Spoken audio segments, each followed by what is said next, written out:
रावण, ये नाम सुनते ही दिमाग में क्या आता है? 10 सिर, अहंकार और बुराई, है ना? लेकिन क्या हो अगर हम कहें कि एक जगह ऐसी भी है जहां रावण को खलनायक नहीं बल्कि अपना बेटा माना जाता है।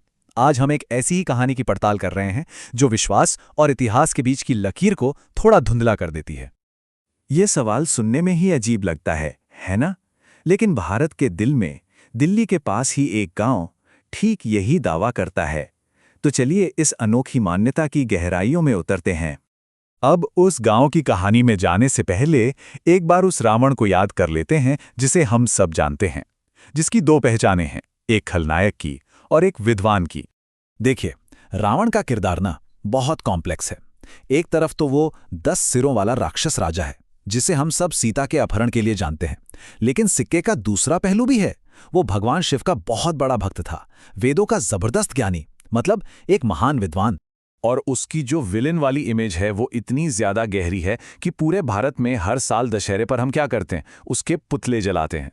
ये एक सिंबल बन गया है बुराई पर अच्छाई की जीत का।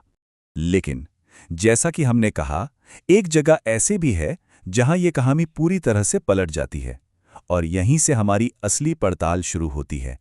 ये जगह है उत्तर प्रदेश के ग्रेटर नोएडा में। एक गांव है, नाम है बिसरख। और पता है ये भगवान राम की जन्मभूमि अयोध्या से कितना दूर है? करीब 650 किलोमीटर। और इसी गांव के लोग दावा करते हैं कि रावण यहीं पैदा हुआ था। यहां रावण से कोई नफरत नहीं करता, बल्कि उसकी पूजा होती है। जी हां, पूजा। इस गांव के लिए रावण कोई खलनायक नहीं, बल्कि एक महान आत्मा है, एक विद्वान है, एक महान शिव भक्त है।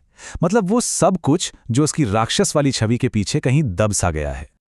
पर इस दावे की तह तक पहुंचना, उस मंदिर को ढूंढना, उतना भी आसान नहीं था जितना लगता है। तो सफर की शुरुआत हुई गूगल मैप से। वो एक लोकेशन तक ले तो गया, पर वहां पहुंचकर जब लोगों से पूछा तो ज्यादातर को या तो पता नहीं था या वो कंफ्यूज थे।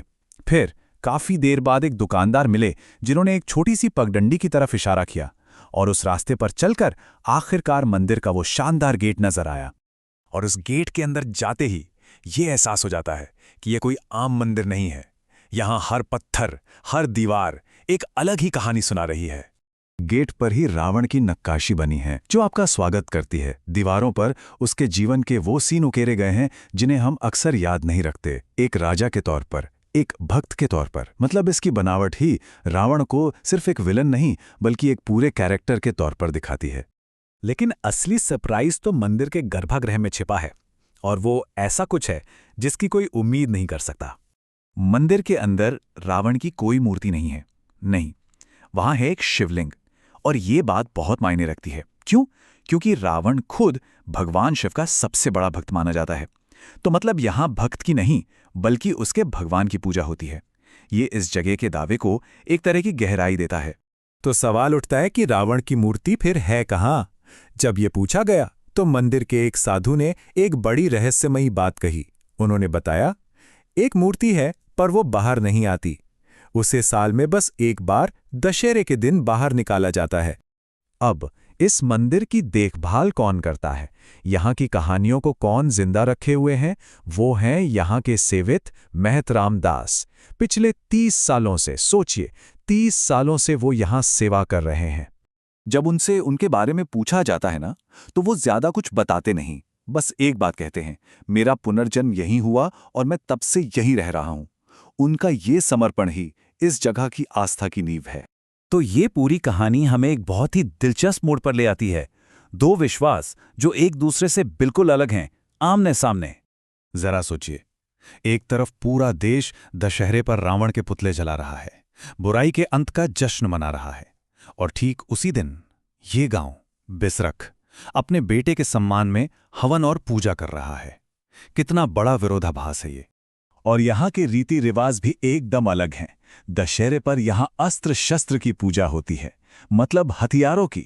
इसमें लाठी, भाले से लेकर बंदूकें और तलवारें तक शामिल होती हैं, और पूरा माहौल ढोल नगाड़ों की आवाज से गूंज उठता है। बिसरख का ये रावण मंदिर देखने में शायद बहुत बड़ा ना हो, लेकिन ये जिस चीज का प्रतीक है वो बहुत बड़ी है।